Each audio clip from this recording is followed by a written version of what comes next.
Welcome to the Let's Talk Politics Alabama podcast with your host, Daniel Stover and Russ Sanders, where we take a look at Alabama politics like a drive down I-65 from North Alabama to the state capital in Montgomery and all the way to the Sugar Sand Coast.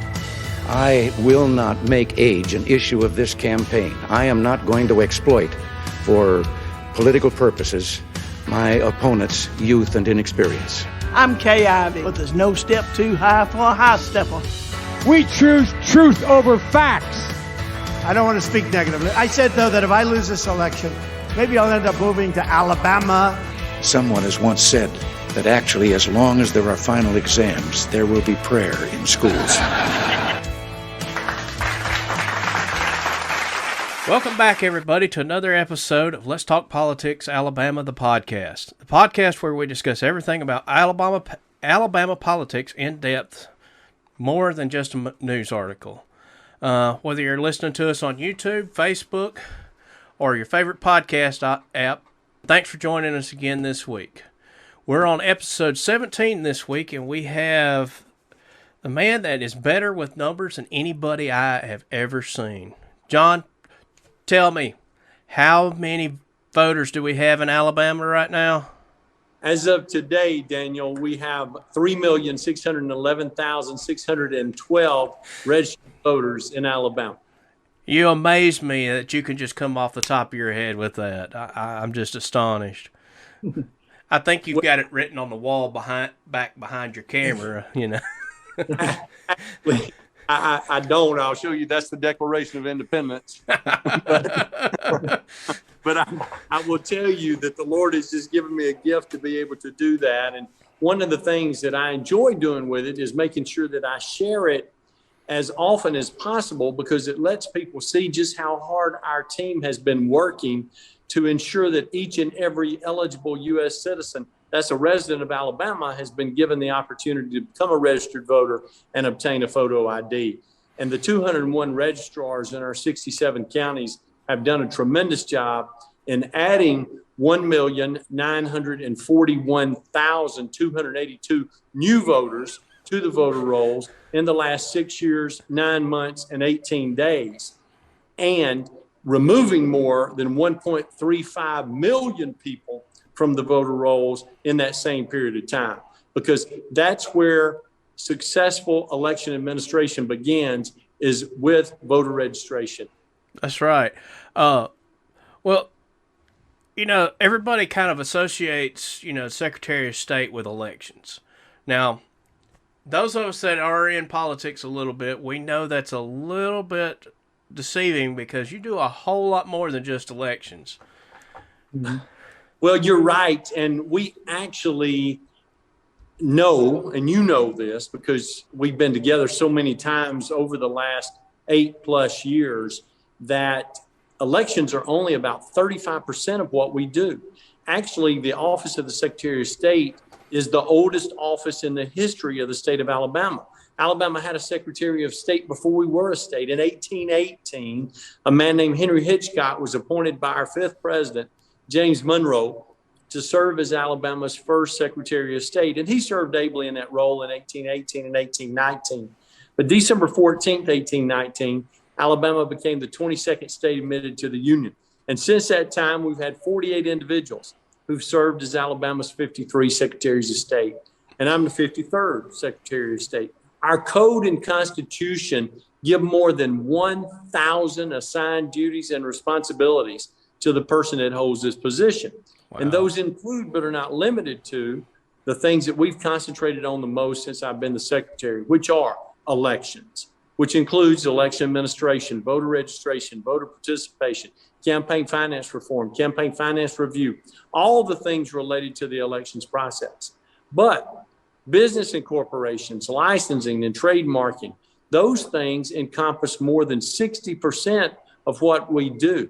And you can't start a new business in our state, and you can't hire a single person unless you're registered to do business in Alabama. And all of that goes through the Office of the Secretary of State. And last but not least, international adoptions.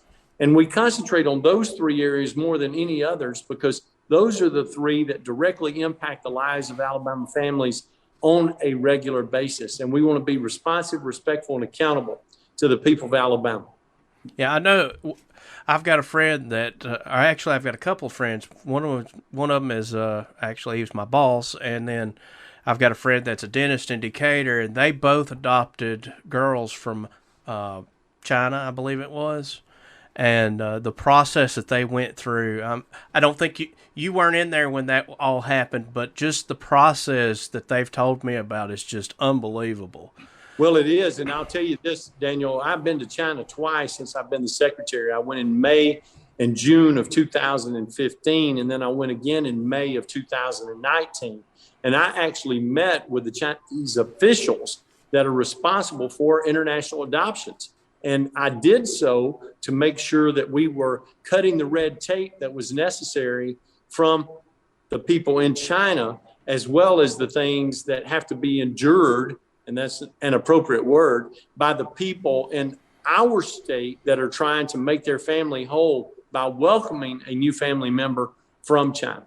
It really is. I'm watching, I watch these kids grow up on Facebook, because I'm not, we're all busy, but we all watch each other on Facebook. And just to watch that the one has gone from a baby all the way up to, literally I saw pictures posted the other day of when they were on the bus, had just gotten her on their way back to the airport, and now she's graduating high school this year. And it's just awesome. Amazing. Yeah. But we're a politics show, so we want to talk a little bit more about elections. The last election cycle, there was a lot of trouble that we had over in our neighboring state over in Georgia. How can Alabamians know that we're not going to be the next Georgia? Daniel, that's a great question. I think the first thing that needs to be acknowledged and recognized is that Alabama has been recognized after the end of the 2020 election cycle as the most efficient, the most effective, and the best state in the union for election administration in the 2020 cycle. And that's something that means a great deal to me, because it's the first time in the history of the state that we've been recognized as such. And I take a lot of pride in that. Now, I get all the credit for it, but I don't deserve all the credit. The credit belongs to our 68 probate judges in our 67 counties, our 68 circuit clerks in our 67 counties, our 67 sheriffs in the 67 counties, our 201 registrars, and thousands of poll workers that man the 1,980 polling sites in the state of Alabama to ensure that we have a successful administration of the election. And they follow the rules, the guidelines, and the laws that have been established for the state of Alabama. The proper training is administered and well received and utilized to ensure that we have a successful election every time we have an election administered, whether it be a primary, a runoff, or a general, or a special election with those components placed in there. The biggest problem that we saw in Georgia, the biggest problem that we saw in Arizona, the biggest problem that we saw in Nevada, the biggest problem we saw in Michigan, the biggest problem we saw in Wisconsin and Pennsylvania, those are the main states where people have had significant complaints. But what we saw was that state and local election officials were not following their own established laws. They were offering edicts. They were offering special direction. They were allowing their people to do things that they wanted to do in the name of convenience, instead of making sure that they were following their established state and federal laws. And you can never sacrifice anything for accountability and transparency in the elections process. Yeah, I know we had some issues here in Alabama where they were wanting to kind of push the curbside voting thing because of COVID. And I believe you ended up going to court over that one, right? We pushed back against that, Daniel. We were sued by a couple of groups about two different things. One was the voter photo ID component. The other one was curbside voting. And they wanted to offer curbside voting. These are the plaintiffs that wanted to make sure that curbside voting was going to be offered. Now, to the unanointed, that may not know what curbside voting is, basically it means that you pull up to your polling place, you blow the horn, or you otherwise gain recognition from an election official. You signal to that person that you're ready to vote. They bring you the poll book, either the electronic poll book or the paper poll book, and you sign in your vehicle. Then they bring you a ballot, and then they allow you to vote in your car. Then they take the ballot back and they return it to the tabulator. They feed it into the tabulator or the voting machine, and then you can have your vote counted according to them. Now, I have a lot of problems with what I just described for you, but the main one is the loss of chain of custody of the ballot, because they may not like the way that you voted. And so they may take your ballot and change your vote, or they may soil your ballot or spoil your ballot in such a way that your vote will not count for the candidate of your choice.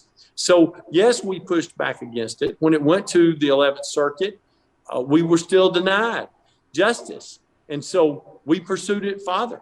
It went all the way to the United States Supreme Court. And as of today, it is one of 23 cases that we have had to defend the people of the state of Alabama and our election laws that I passed either as a member of the Alabama legislature or that we pushed through since I've been here as the Secretary of State. And my friend, we're 23-0. That's awesome. Roll Tide. War Eagle. Tell it. That one's for Jeff Poor too. So a lot of people don't realize the other players like the sheriff, the circuit clerk, the probate judge, and all that, all their involvement with that. You know, I've worked for the sheriff's office. My dad is the sheriff, and I understand the things they have to do with the circuit clerk, the probate judge. You know, we got Greg Dutton, and he's our probate judge. We got Sandra Liggins, our circuit clerk, Max Sanders, the sheriff, and they all work together and put in a lot of hours. And those poll workers too. My mom's done some poll work in the past. It's just as a deputy, I've drove out there, prior to my dad being the sheriff's office when I worked there, taking those checks out there, those poll workers and all that. There might just be a very rural poll box or a polling location that 12 or 15 people go vote at in an election cycle on an amendment, but there's several poll workers there and they need to get their checks and all that. And it's just a big organization that you're managing there. It is, and it's all about successfully administering the election based on state and federal laws. And that's what our people are so very good at, and that's the reason we've had the success that we've experienced. Speaking of our probate judge, how do you deal with Greg Dutton? I mean, he's just a little wiry guy that just doesn't stop. He's like a pinball, He is. Lord does all he can with what he has. I mean, there's nothing you can say. I love Greg Dutton. He's one of my favorites. He works extraordinarily hard. He knows everybody in Lawrence County. He knows everybody's mother in Lawrence County. He knows who's kin to whom. He knows the last time that they dipped snuff. He knows the last time they went to the doctor. And he knows what the report was from the physician. So if I ever want to know anything about what's going on in Lawrence County, all I have to do is call Judge Dutton, and he fills me in. I was actually talking to somebody, it was back during the campaign, and they said, Greg told me I was kin to somebody. I didn't believe him until he proved me right. It's like, wait, he proved that you were kin to somebody? Yeah, I didn't know it. So, yeah, like you said, Greg's special in a good way. So, no doubt. So let's talk about absentee voting, though, right quick. Yes. I know how to absentee vote. I've done it for my dad many a times. I know Russ has done it for military before. Kind of go through the process here. How does somebody go about doing an absentee vote? And is there a way, say I'm just going to be working that day? Can I absentee vote? That is a great question, because the absentee process is designed to enable the voter to be able to vote early before Election Day, because their schedule will not permit them to be able to vote on election day. One of the things I think your listeners and viewers would be proud to know is that in the 2020 general election, Alabama led the nation in in-person voting on election day, with 87% of our people going to the polls on election day and actually voting in person. That number is usually at 97%, but because of the COVID, there were more people that wanted to vote absentee. Now, we had a special compensation pattern for our people who wanted to vote through the absentee process in 2020, because we enabled them to do that by simply declaring a singular excuse and say, since we are an excuse state, they could mark the box that says I'm ill or infirmed and unable to appear at my polling site on election day. And in doing so, they would be qualified to vote absentee. But typically there's about 10 different excuses, and you pick the one that most successfully represents why you can't go to the polls on election day. Then you submit that application. When you submit the application, it's evaluated by the circuit clerk / absentee election manager. That individual will then send you a ballot if you qualify for the absentee ballot. Then you can vote absentee. You return, of course, when you sent your application in, you also had to submit a copy of your valid photo ID, just like you would if you went to the polls. Then they send you your ballot. You vote the way that you prefer. Then you seal your ballot in the affidavit envelope. You have 2 witnesses sign that you were the one that completed that ballot, or you have a notary validate it for you. Then you seal that in the return envelope, which you may mail to the absentee election manager, or you can hand deliver it if you choose to. And that's the process. Now, if you do all that through the U.S. mail, you can track the status of your ballot on our website at alabamavotes.gov. It will show you when your application was received. It'll show you when your ballot was mailed to you. It'll show you when you returned your ballot and that your ballot has been processed, waiting to be fed into the machine on election day. Now, let me add one caveat to what you said. Okay. Something that some people don't seem to understand is when you return that absentee ballot, I can't hand it to you and let you go turn it into Greg.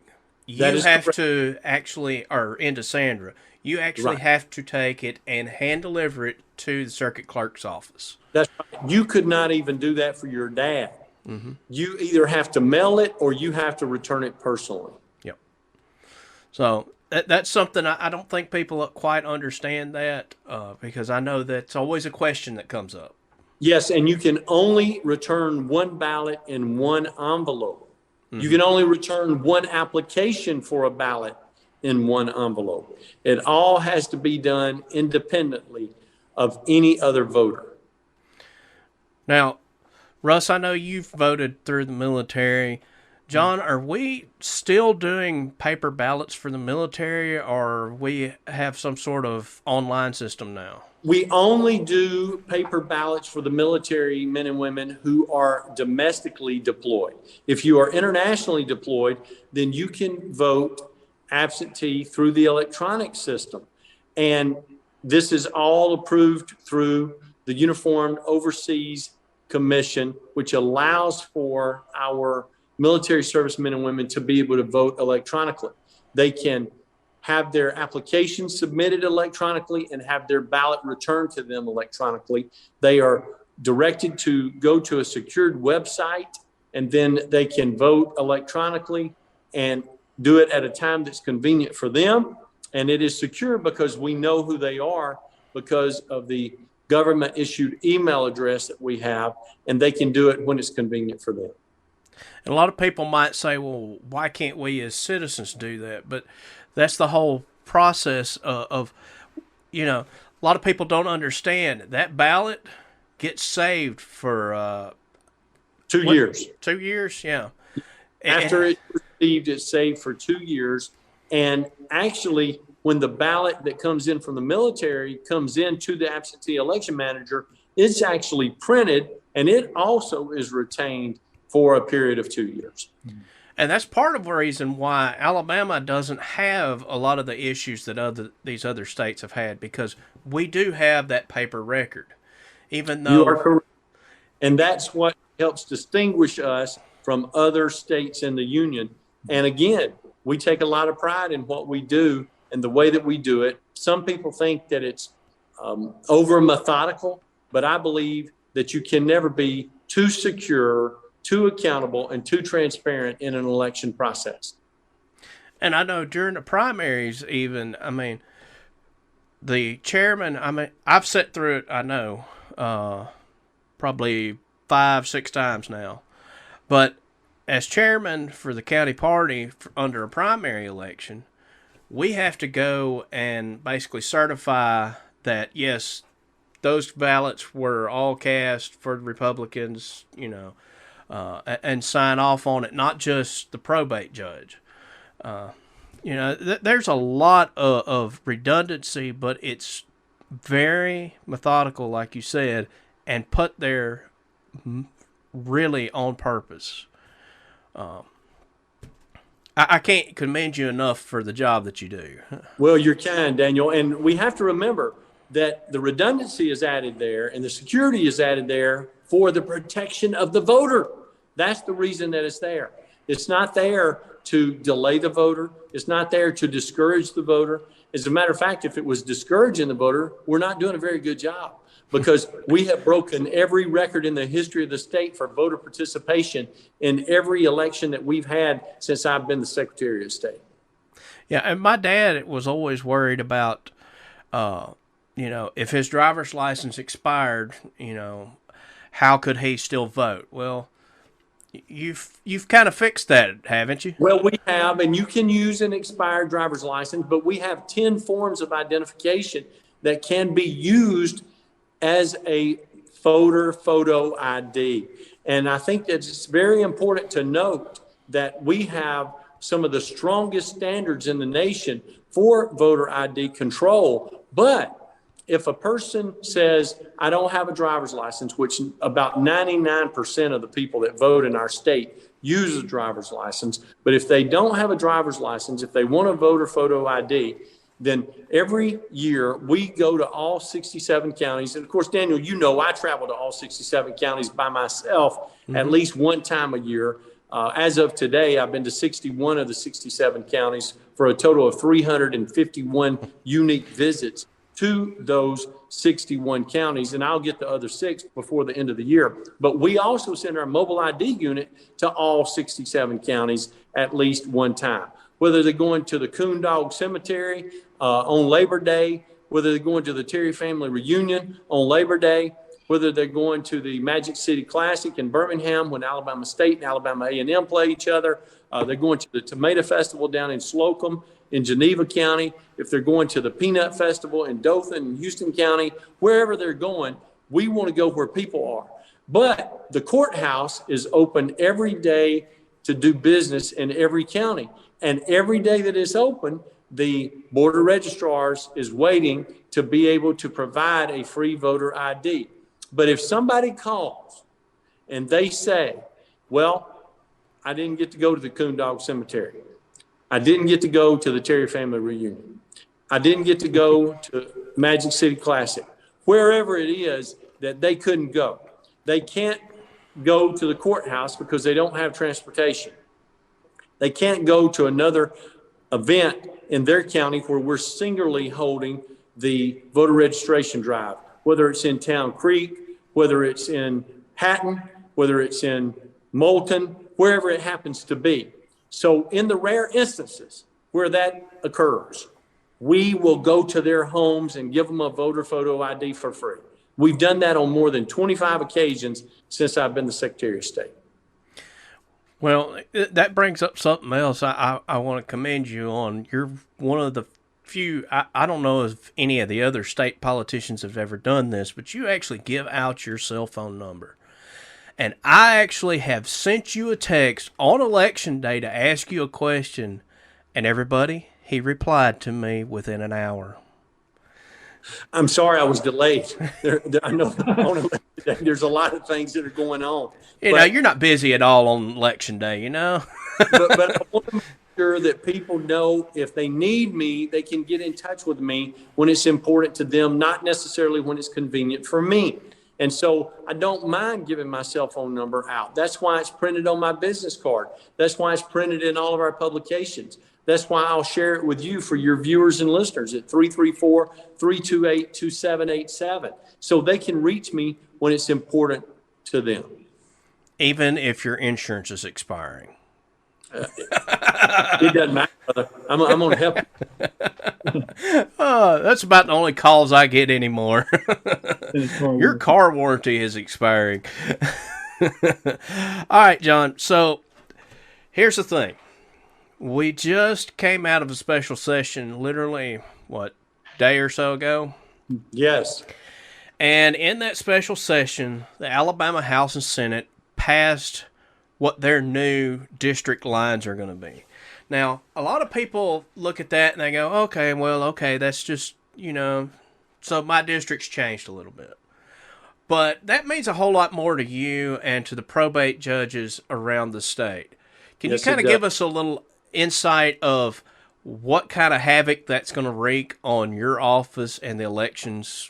Well, the first thing to remember is that this is required according to the Constitution of the United States every 10 years that reapportionment occurs. And that determines the geographic boundaries for each one of our 7 congressional districts, but it also requires that all 105 state house districts, all 35 Senate districts, all 8 school board districts be reapportioned. It also will come down to the county commission districts in each county in the state, also each county school board district, also each municipal school board district, and each municipal city council district throughout the state.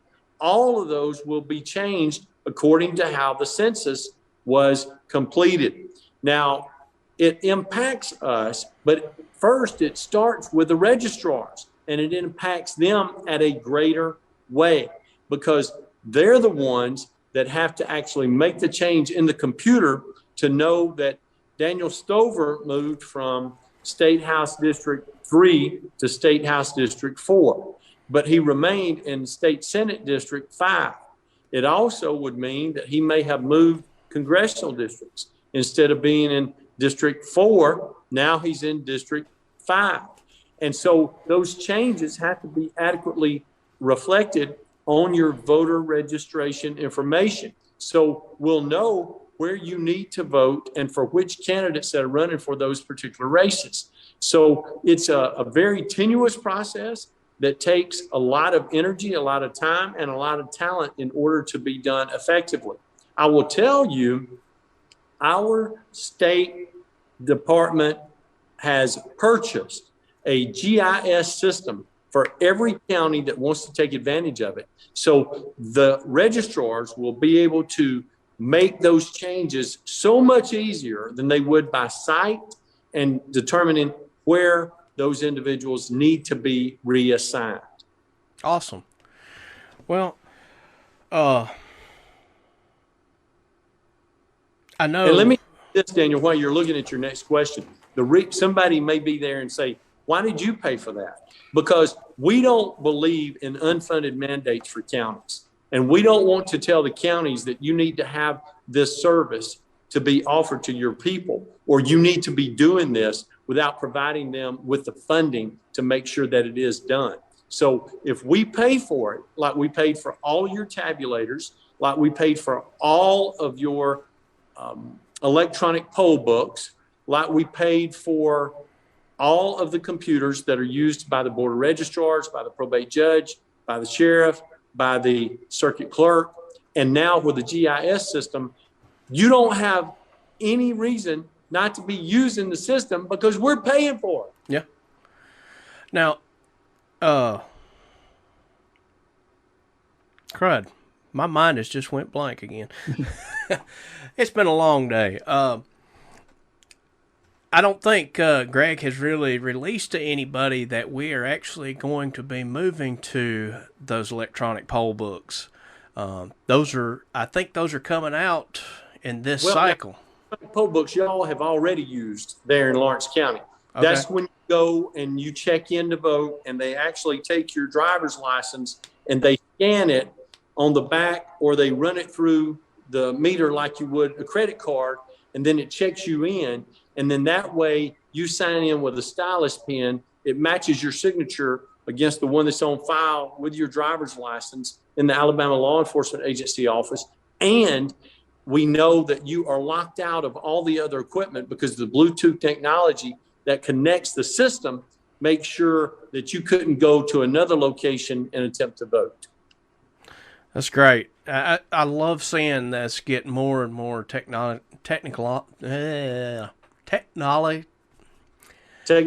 in place. Absolutely, bro. Yeah. Advancing. I told you, it's been a long day. It's been a long week. Well, John, I appreciate you coming in and sitting down with us you're not sitting, but spending a few minutes with us and talking about this stuff. You know, I hope people get a better understanding of what your office is doing and, you know, the things how that affects our election process, and maybe people get a better feeling of how our elections are more secure because we don't have to, we still have that paper trail that has to be retained. Absolutely. We're very proud of that, and we want people to continue to know that Alabama is the #1 state in the nation for election administration. Well, appreciate it, John. I'm going to take a moment here and just let everybody know as well. Russ and I have been discussing this. My father's having some medical issues, and we're going to take and suspend our podcast until after the first of the year because of that. And so, John, you'll be the last one for 2021, but hopefully everybody will get to see this within the next year before we actually have to vote. And they'll have a better appreciation of what's actually going on. Absolutely, and I'd love to come back on with you when you think it's appropriate. Thank you for allowing me to be your guest, and most of all, Daniel, thank you for your friendship. I want to thank Russ for spending time with me again tonight, and look forward to seeing him again soon. But I wanted you to know how much I appreciate you and how much I've appreciated your support over the years. Well, we appreciate it too, John. So, that being said, everybody, let me get to my notes. Thanks for joining us for another episode of the Let's Talk Politics Alabama podcast. If you enjoyed this episode, make sure you give us a 5-star rating or a thumbs up and click the subscribe button. Helps us grow the podcast. If you want to help us even more, make sure you share this on your social media. I know John would probably appreciate that as well, just getting the information out there and showing that he is a math whiz. So, Russ, John, I'll give y'all the last words. So I believe elections May 24th is a primary and November 8th is the general election. If I'm not mistaken, make sure you get out and vote. And Daniel, just be praying for your family and everything works out for you. Thank you. Thank you for coming on the podcast there, Mr. Secretary of State. Yes, sir. My pleasure, and always good to be with y'all. And y'all keep up the good work.